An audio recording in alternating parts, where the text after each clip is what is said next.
IT job కోసం చూస్తున్నారా? ఐటీలో కెరియర్ బిల్డ్ చూసుకోవాలనుకుంటున్నారా? అయితే సమాధానం కోడింగ్ ట్యూటర్. నేనెవరో నీకు తెలుసా? ముక్కు మొహం తెలియని మనిషిని పక్క మీదకు తెచ్చుకున్నప్పుడే తెలిసింది నువ్వెవరివో.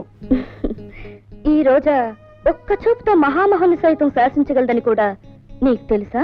అఫ్ కోర్స్, నన్ను తప్ప. అంటే నన్ను మించినంతగా తిన్ను చూసావా? ఒక్క రాత్రికి నా రేటు 10,000. రాత్రికి రేటు కట్టుకుని జీవితానికి విలువ పోగొట్టుకున్నావన్నమాట. నాకేం తక్కువ? తాడిపట్టుకు అర్హత లేని దానివి, అమ్మకానికి తప్ప అమ్మవు కాలేని దానివి, పుట్టిన బిడ్డకు నాన్నెవరో చెప్పుకోలేని దానివి. నువ్వు శీలా నమ్ముకున్నావు, జీవితాన్ని నమ్ముకున్నావు. ఎన్ని వేలైనా ఇచ్చి కొందరు నిన్ను కొనగలరు గాని నువ్వు నీ జీవితంలో ఎన్ని లక్షలు సంపాదించినా 5వ తనాన్ని మాత్రం కొనలేవు. ఈ ఇల్లు దాటి వారు దాటి రోడ్డు మీదకొచ్చి కూలి చేస్తూ నాకు కనిపించి పలకరించు, అప్పుడు బదులు పలుకుతాను.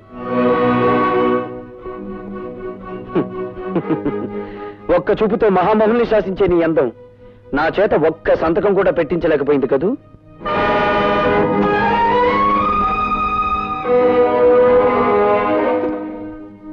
ఎత్తగా నేను తట్టుకునేది డబ్బుకు లొంగలేదు, దెబ్బలకు భయపడలేదు, చెట్టసారగా అన్నానికి కూడా ఛార్జింగ్ అవటం లేదు. అదే కదండి నా బాధ. నీ డిక్షనరీ ప్రకారం శీలం లేని ప్లాన్ ఒకటి చెప్పమంటావా? చెప్పన్నా. అటువంటి గట్టి పిండాన్ని తట్టుకోవాలంటే ఒక్కటే మార్గం. చెప్పండి. అవినీతి అనే అస్త్రంతో వాడిని దెబ్బ కొట్టడం. అబ్బా, ఈ అమ్మగొందరు అన్న.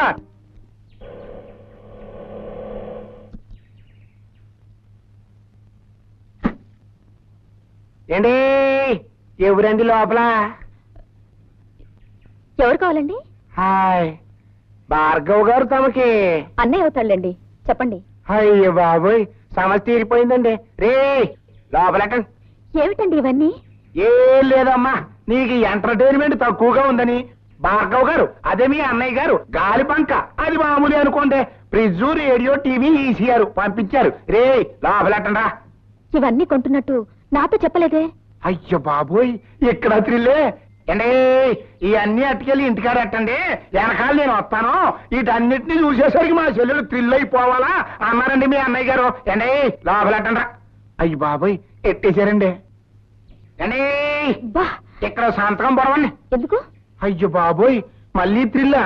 అండి ఆయన ఉద్యోగంలో చేరినప్పటి నుంచి చూస్తున్నానండి, ఇసుకలో కలిపే సిమెంట్ దగ్గర నుంచి కరెంటు పోల్ మీద స్విచ్ల దాకా అన్ని చూసుకుంటారు, కరెక్టో కాదో లెక్కెట్టుకుంటారు. అది ఆయనకో థ్రిల్ అండి.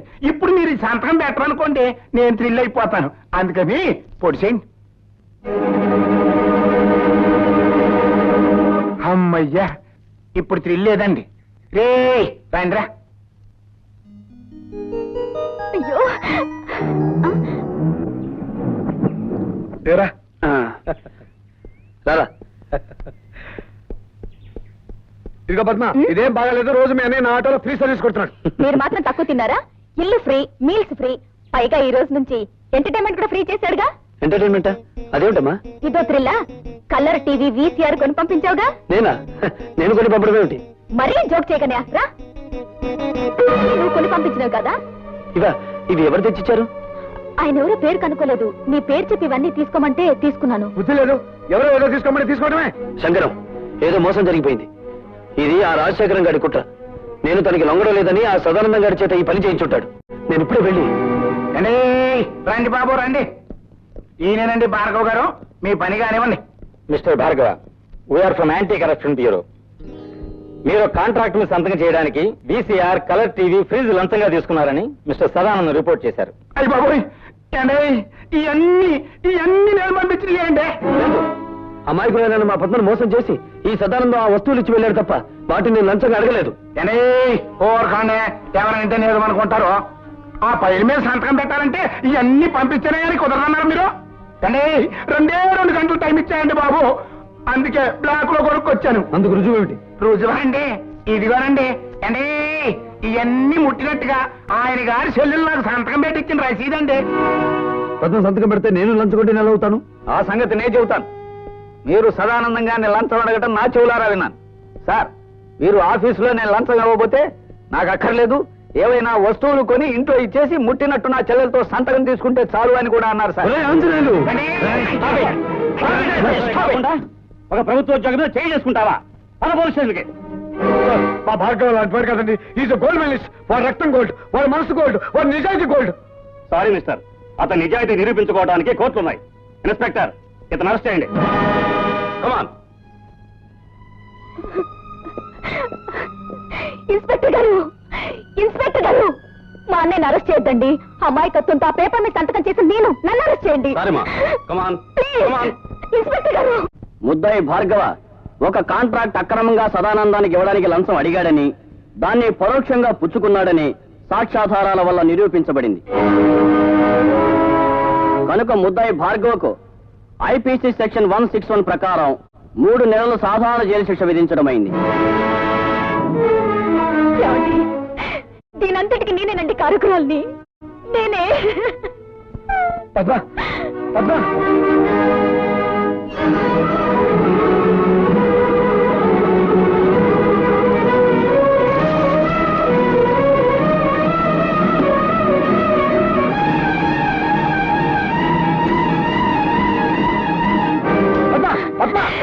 నన్ను వదలండి, నన్ను చావనివ్వండి. నా అజ్ఞానం మూలంగానే భార్గవ అనే జైలు పాలేడు. నేను చేస్తాను, నన్ను చావనివ్వండి. ఏమిటో నువ్వు చెప్పేది? అవును భార్గవ, నీ చేతిలో ఉత్తరాలన్నీ మీ నాన్న మీ అమ్మకి రాసినవే. అంతేకాదు, మీ నాన్న ఈ జైల్లోనే ఉన్నాడు. ఈ జైల్లోనా? ఠాగూర్ ఈ జైల్లోనే ఖైదీగా ఉన్నాడు. ఉన్నాడని నాకు తెలుసు సార్. నంబర్ ఎంత? 747.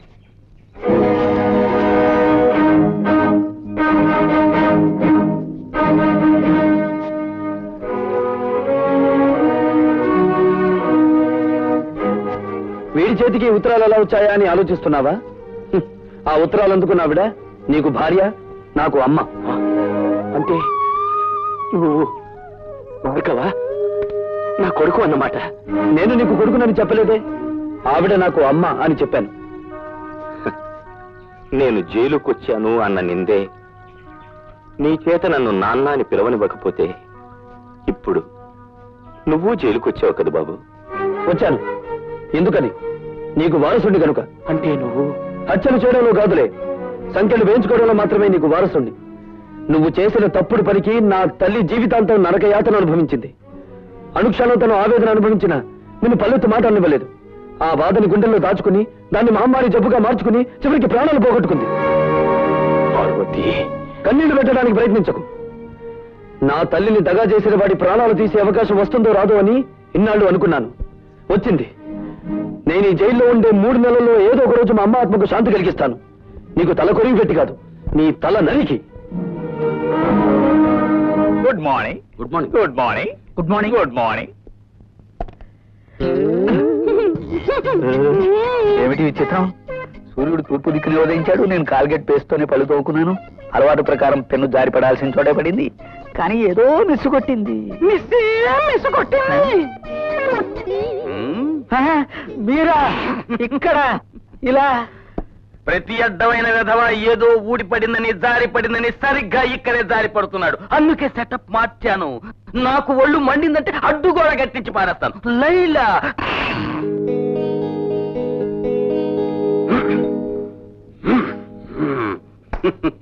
లైలా నిర్భయంగా ఉండు. ఇక నుండి ఇక్కడ పెన్సిళ్ళు పెన్నులు ఏవి జారిపడ. అమలత, వేయించావుగా శిక్ష, ఇప్పుడు ఓదార్చడానికి వచ్చావా? నన్నెవరూ ఓదార్చక్కర్లేదు, వెళ్ళండి. చూడమ్మా, పోలీస్ ఆఫీసర్ గా నా డ్యూటీ నేను చేయక తప్పలేదు. అంతకు మించి అతనంటే నాకు వ్యక్తిగతమైన ద్వేషమేం లేదు.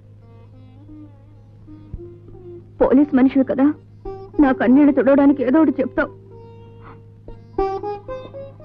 బేబీ, నీకు మనసు బాగుండకపోతే చెక్కు బుక్ మీద సంతకం చేసి ఇస్తాను. నీ ఇష్టం వచ్చిన చోటికి వెళ్ళి విశ్రాంతి తీసుకోమ్మా. డాడీ, నేను లేకపోతే ఒక క్షణం కూడా ఉండాలని చెప్పే మీరు కూడా నన్ను పంపించాలని చూస్తున్నారా? అవునమ్మా, నేను ఎదురు చూసేది ఎప్పుడూ నవ్వుతూ ఉండే కూతురి కోసం. అంతేగాని నువ్వు ఒక్క క్షణం కన్నీరు పెట్టుకున్నా నేను ఓర్చుకోలేనమ్మా. అయినా అతనికి శిక్ష పడిపోయిన తర్వాత మనం ఇప్పుడు ఏమీ చేయలేం కదా.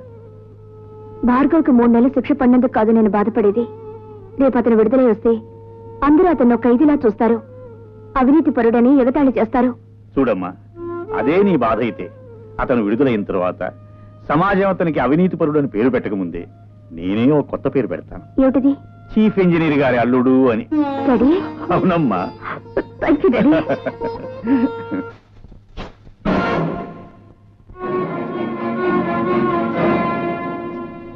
గురి తప్పిందా? సంపే బాబు, చీల్చే ఈ గుండెల్ని. పున్నామ నరకం నుంచి కాదు, ఈ కుళ్ళు సంఘం నుంచి నాకు విముక్తి ప్రసాదించు. ఆలోచిస్తున్నావా బాబు? ఆలోచనలు ఒక్కొక్కసారి ఆవేశాన్ని మింగేసి ఆశయాన్ని దూరం చేస్తాయి. నీకు నా మీద జాలిని కలిగిస్తాయి. ఆలోచించకు బాబు. పసితనం నుంచి నువ్వు నీ తండ్రి పట్ల పెంచుకున్న పగకు, ప్రతీకారానికి పరిష్కారం ఇదొక్కటే. నన్ను చంపు, దేవతలాంటి మీ అమ్మ దగ్గరకు నన్ను చేర్చు. కానీ నన్ను విముక్తుణ్ణి చేసే ముందు నా ఆత్మ నివేదన్ని క్షణకాలం పాటు విను. అంటే నువ్వు నిర్దోషనని చెప్పి నన్ను నమ్మించాలని ప్రయత్నిస్తున్నావా? కాదు, ఒకే సంఘం, ఒకే మనుష్యులు నీ జీవితంతోనూ నా జీవితంతోనూ ఆట్లాడుకుని ఎలా దోషులుగా చిత్రించారో, సగటు మనిషి సంస్కారాన్ని ఈ దోపిడీ వ్యవస్థ తన స్వార్థానికి ఎలా వినియోగించుకుంటుందో నీకు నేను చెప్పాలి. తండ్రిగా కాదు, నీకంటే ముందుగా ఈ రాక్షస వ్యవస్థ పాదాల కింద నలిగిపోయిన భ్రష్టుడిగా, పతితుడిగా అది నా బాధ్యత. బాబు, నా గతం నీ భవిష్యత్తుకు మార్గం చూపి నీలోని ఉద్యమకారుడికి ఊపిరి పొయ్యాలి. భార్గవ, 20 ఏళ్ల క్రితం నేను కాపురం ఉంటున్న పేదలవాడలోని ఇళ్లన్నీ ఖాళీ చేయించాలని కుట్ర పన్నాడు ఎంపీ రాజశేఖరం. ఆ కుట్రలో ఒక భాగంగా పేద ప్రజల ప్రతినిధినైన నన్ను తన ఇంటికి పిలిపించాడు. నువ్వేనా గుడిసెలకి లీడర్వి? నేను లీడర్ని కాను, గుడిసెల్లో మనుషులకు ప్రతినిధిని. నువ్వెంతకు అమ్ముడుపోతావు? నీ మనుషుల్ని ఎంతకు అమ్ముతావు? ప్రపంచంలో ఉన్న డబ్బంతా రాసులు పోసిన శ్రామికుడి స్వేదాన్ని ఖరీదు చేయలేరు. నువ్వెంత? నేను ఠాగూర్రా, మీ బెదిరింపులకు లొంగే మనిషిని గాను. ఏమిట్రా కూసో? నీలాంటి వాళ్ళు ఎందరు ఎదురొచ్చినా ఆ స్థలం నుంచి పేదవాళ్ళను ఖాళీ చేయించేది ఖాయం, ఆసుపత్రి కట్టించేది ఖాయం. సూర్యుణ్ణి గుప్పెట్లో బంధించాలనుకోవడం వెర్రితనం రాజశేఖరం. మమ్మల్ని ఆ స్థలం నుంచి ఒక్క అంగుళం కూడా కదిలించలేవు. ఎంత పొగరు! వచ్చాను. ఎందుకని? నీకు వారసుండి కనుక. అంటే నువ్వు హత్యలు చేయడంలో కాదులే, సంఖ్యలు వేయించుకోవడంలో మాత్రమే నీకు వారసుండి. నువ్వు చేసిన తప్పుడు పనికి నా తల్లి జీవితాంతం నరకయాతన అనుభవించింది. అనుక్షణం తను ఆవేదన అనుభవించిన నిన్ను పల్లెత్తు మాట అనివ్వలేదు. ఆ బాధని గుండెల్లో దాచుకుని దాన్ని మహమ్మారి జబ్బుగా మార్చుకుని చివరికి ప్రాణాలు పోగొట్టుకుంది. పార్వతి, కన్నీళ్లు పెట్టడానికి ప్రయత్నించకు. నా తల్లిని దగా చేసిన వాడి ప్రాణాలు తీసే అవకాశం వస్తుందో రాదో అని ఇన్నాళ్ళు అనుకున్నాను. వచ్చింది. నేను ఈ జైల్లో ఉండే 3 నెలల్లో ఏదో ఒక రోజు మా అమ్మ ఆత్మకు శాంతి కలిగిస్తాను. నీకు తల కొరివి పెట్టి కాదు, నీ తల నరికి. Good morning. Good morning. Good morning. Good morning. Good morning. ఏమిటి విచిత్రం? సూర్యుడు తూర్పు దిక్కుని ఉదయించాడు, నేను కాల్గేట్ పేస్తోనే పళ్ళు తోకున్నాను. అలవాటు ప్రకారం పెన్ను జారి పడాల్సిన చోటే పడింది, కానీ ఏదో మిస్సు కొట్టింది. మీరా ఇక్కడ ఇలా? ప్రతి అడ్డమైన విధవ ఏదో ఊడిపడిందని, జారి పడిందని సరిగ్గా ఇక్కడే జారి పడుతున్నాడు. అందుకే సెటప్ మార్చాను. నాకు ఒళ్ళు మండిందంటే అడ్డుగోడ కట్టించి పారేస్తాను. లైలా,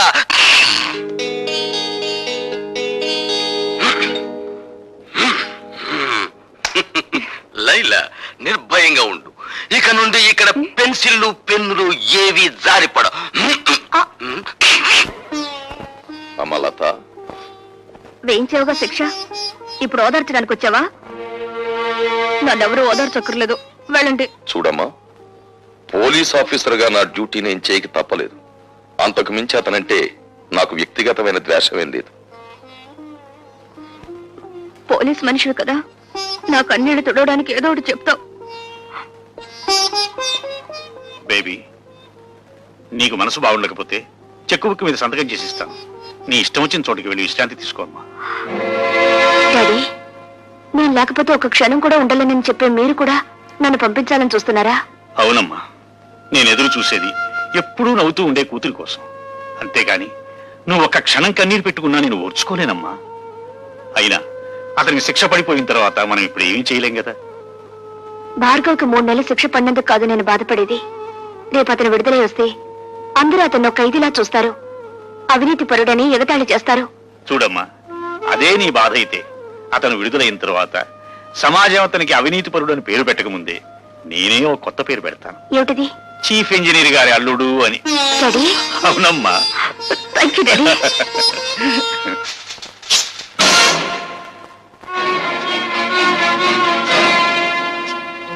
గురి తప్పిందా? చంపే బాబు, చీల్చే ఈ గుండెల్ని.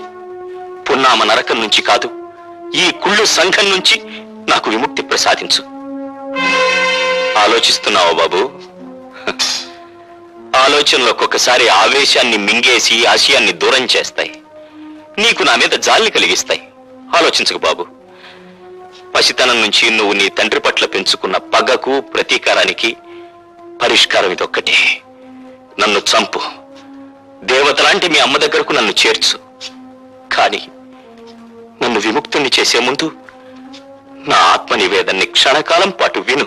అంటే నువ్వు నిర్దోషినని చెప్పి నన్ను నమ్మించాలని ప్రయత్నిస్తున్నావా? కాదు, ఒకే సంఘం, ఒకే మనుష్యులు నీ జీవితంతోనూ నా జీవితంతోనూ ఆట్లాడుకుని ఎలా దోషులుగా చిత్రించారో, సగటు మనిషి సంస్కారాన్ని ఈ దోపిడీ వ్యవస్థ తన స్వార్థానికి ఎలా వినియోగించుకుంటుందో నీకు నేను చెప్పాలి. తండ్రిగా కాదు, నీకంటే ముందుగా ఈ రాక్షస వ్యవస్థ పాదాల కింద నలిగిపోయిన భ్రష్టుడిగా, పతితుడిగా అది నా బాధ్యత. బాబు, నా గతం నీ భవిష్యత్తుకు మార్గం చూపి నీలోని ఉద్యమకారుడికి ఊపిరిపోయాలి. భార్గవ, 20 ఏళ్ల క్రితం నేను కాపురం ఉంటున్న పేదలవాడలోని ఇళ్లన్నీ ఖాళీ చేయించాలని కుట్ర పన్నాడు ఎంపీ రాజశేఖరం. ఆ కుట్రలో ఒక భాగంగా పేద ప్రజల ప్రతినిధినైన నన్ను తన ఇంటికి పిలిపించాడు. నువ్వేనా గుడిసెలకి లీడర్వి? నేను లీడర్ని కాను, గుడిసెల్లో మనుషులకు ప్రతినిధిని. నువ్వెంతకు అమ్ముడుపోతావు? నీ మనుషుల్ని ఎంతకు అమ్ముతావు? ప్రపంచంలో ఉన్న డబ్బంతా రాసులు పోసిన శ్రామికుడి స్వేదాన్ని ఖరీదు చేయలేరు. నువ్వెంత? నేను ఠాగూర్రా, మీ బెదిరింపులకు లొంగే మనిషిని గాను. ఏమిట్రా కూసో? నీలాంటి వాళ్ళు ఎందరు ఎదురొచ్చినా ఆ స్థలం నుంచి పేదవాళ్ళను ఖాళీ చేయించేది ఖాయం, ఆసుపత్రి కట్టించేది ఖాయం. సూర్యుణ్ణి గుప్పెట్లో బంధించాలనుకోవడం వెర్రితనం రాజశేఖరం. మమ్మల్ని ఆ స్థలం నుంచి ఒక్క అంగుళం కూడా కదిలించలేవు. ఎంత పొగరు! రండి, లారీలో వచ్చి సామాన్లు ఎక్కించుకోండి. ఎక్కించరా సామాను. జనార్దన్, ఏమిటిది? సామాన్ లారీలోకి ఎందుకు ఎక్కిస్తున్నారు? ఎందుకేటయ్యా, ఆ మహారాజు రాజశేఖరం బాబు పాక ఖాళీ చేస్తే 1000 రూపాయలు ఇస్తున్నాడు. 1000 రూపాయలు సేదా ఏంటి? ఎరా అమ్మా రోజా, అట్ట నుంచున్నావేంటమ్మా? వెళ్ళి సామాన్ తీసుకురాపో. జనార్దన్ ఆగు. నువ్వు మా నాయకుడివే కావచ్చు, కానీ మాకు లాభం వచ్చేటప్పుడు మాత్రం ఆపటం మంచిది కాదు. మీకు లాభం వచ్చే పని చేయించానయ్యా. పాకకి 5000 చొప్పున ఇస్తానని రాజశేఖరం నా దగ్గర ఒప్పుకున్నాడు. లారీలోకి ఇచ్చిన సామాన్ కింద దించండి రా. పాక 5000 ఇచ్చేంత వరకు ఎవరు ఖాళీ చేయొద్దు. ఏమండి, నిజంగానే ఆ రాజశేఖరం పాక 5000 ఇస్తానని ఒప్పుకున్నాడా? లేదు పార్వతి, నా వాళ్ళతో నేను అబద్ధం చెప్పాను. అబద్ధం చెప్పారా? అవును, డబ్బుకు లొంగిపోయి వాళ్ళు ఖాళీ చేయడానికి సిద్ధపడుతున్నారు. ఒకసారి భూమిని పెట్టుబడిదారులు ఆక్రమిస్తే తిరిగి అది పేదల చేతికి రాదు. ఏమిటి? 5000 ఇస్తే కానీ పాకలు ఖాళీ చేయరా? అవును, ఇప్పుడు 50,000 ఇచ్చినా ఖాళీ చేయరు. మరి వాళ్ళతో ఎందుకలా చెప్పావు? నీ రాజకీయాన్ని దెబ్బతీయడానికి. ఇప్పుడు మళ్ళీ నువ్వు 5,000 ఇస్తానని రాయబారం నడిపితే నేను 10,000 ఒప్పుకొచ్చానని చెప్తాను. దాసు,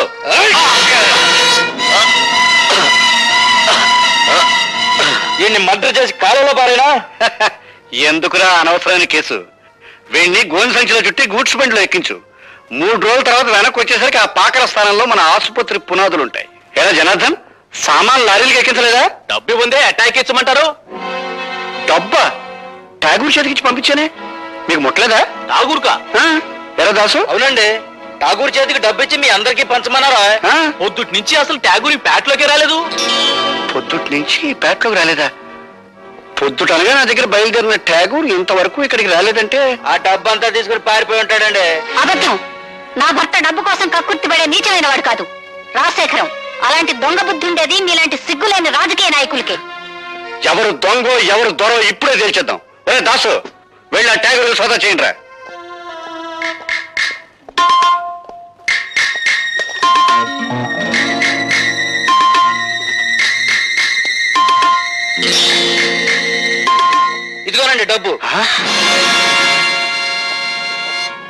ఏరా ఎప్పటికైనా అర్థమైందా మీ నాయకుడి నక్క బుద్ధి?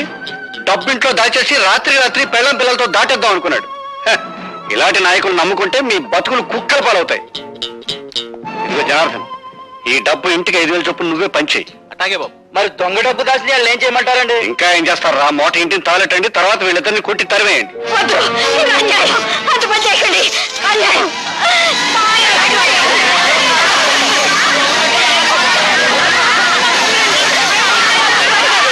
నేను స్పృహలోకి వచ్చేసరికి ఊరు దాటిపోయానని గ్రహించాను. అక్కడి నుంచి తప్పించుకుని మా వాడలోకి వచ్చాను. అంతా నిర్మానుష్యంగా ఉంది. రాజశేఖరం కోసం గాలించాను. వాడు రాజధాని వెళ్ళాడని తెలిసి వాణ్ణి వెతుక్కుంటూ వెళ్ళాను. ఏటి బాబు మీరనేది? అవును జనార్దన్, నువ్వు నీ బిడ్డ నా ఇంట్లో హాయిగా ఉండొచ్చు. ఇది సిటీలో నా గెస్ట్ హౌస్. మా పాకలు ఖాళీ చేయించినందుకు మా మీద ఎంత అభిమానం చూపిస్తున్నారు బాబు. రాజశేఖరం, నా భార్య బిడ్డలెక్కడా? బతికుంటే ఏ వీధుల్లోనో అడుక్కు తింటూ ఉంటారు, చచ్చుంటే వల్లకాట్లో ఏ నక్కలో వాళ్ళని పీక్కు తింటూ ఉంటాయి. ఒరేయ్! నీ దుష్ట రాజకీయంతో పేద ప్రజలకి, నా భార్య బిడ్డలకి అన్యాయం చేస్తావా? నిన్ను బ్రతకనిస్తే ఇంకా ఎన్నో కుటుంబాలు నాశనం అయిపోతాయిరా. అందుకే నిన్ను చంపి పేదవాళ్ళకి న్యాయం చేస్తా. దాసు, వాడిని పట్టుకో, పోలీసులు ఫోన్ చేస్తాను. ఆ విధంగా నేను హంతకున్నయ్యాను. ఆ కత్తితో రాజశేఖరాన్ని చంపగలిగి ఉంటే ఈ రోజున సగర్వంగా నేను హంతకుణ్ణి, నేరస్తూ నేను ఒప్పుకునేవాణ్ణి. కానీ నా మూలంగా జనార్దన్ చనిపోయాడు. అతని కూతురు అనాథ అయింది బాబు. నాన్న,